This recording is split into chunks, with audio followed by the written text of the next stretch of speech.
Hi, this is JP. Do you like metal guitar tones? Or you are in luck because I created a preset in AmpliTube 4 and I want to share it with you guys. Also, I talk about how I usually dial my guitar tone and maybe you'll get some few tips on the way. So, let's check it out.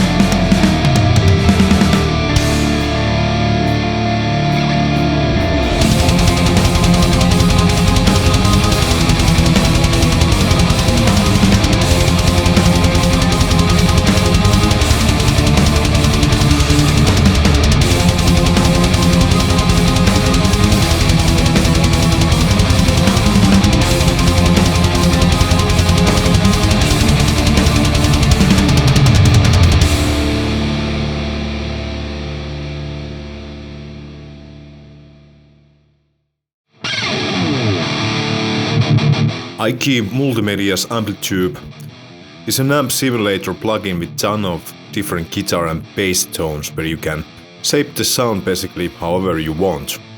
You can use different amps, cabinets, rooms, mics, mic placements, etc. The possibilities are endless basically, and there are many other amp simulators out there like this one here. But I've been using AmpliTube since 2011, so I'm very familiar with the plugin and I know how it operates. It also sounds great, so it's an easy choice. Today we are using the AmpliTube 4, but there is a newer version of this plugin, AmpliTube 5, out also, so I'll definitely check out that one later. The interface is quite easy to use. There's a single chain where you can add components to your liking. The order of the single chain is set up in a way you would do with the real thing, so it's easy to understand. Tuner can be found at the start of the single chain and there is a noise gate built in.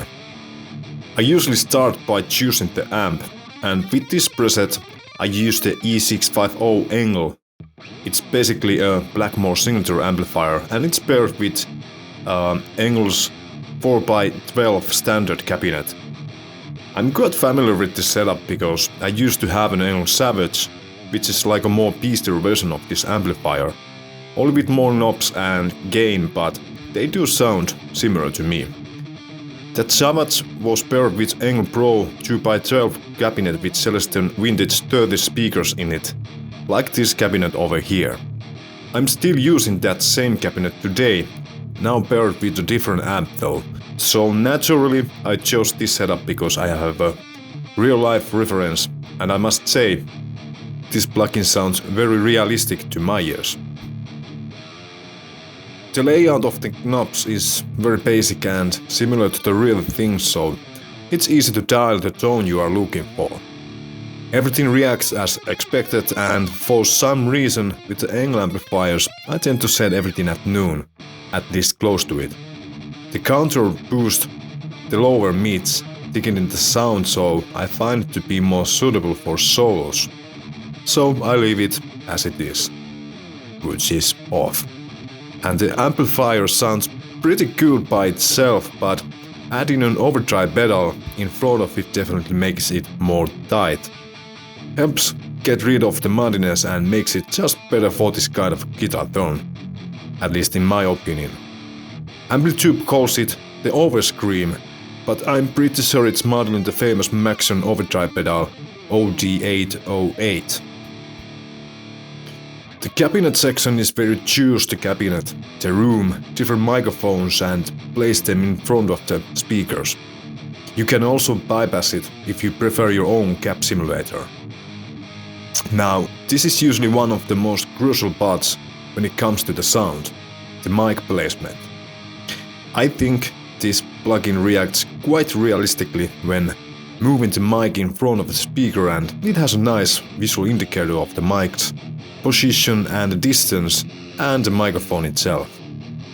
There is a nice collection of different kinds of microphones, and here I use the Dynamic 57, which is basically a Shure SM57, a very common microphone used in professional studios. The closer it's to the cone, the more attack and presence it gives to the sound. I usually set the microphone between the cone and the speaker. You might want to use a low-pass filter to get rid of any annoying hiss. Then comes the end of the signal chain, the rack section.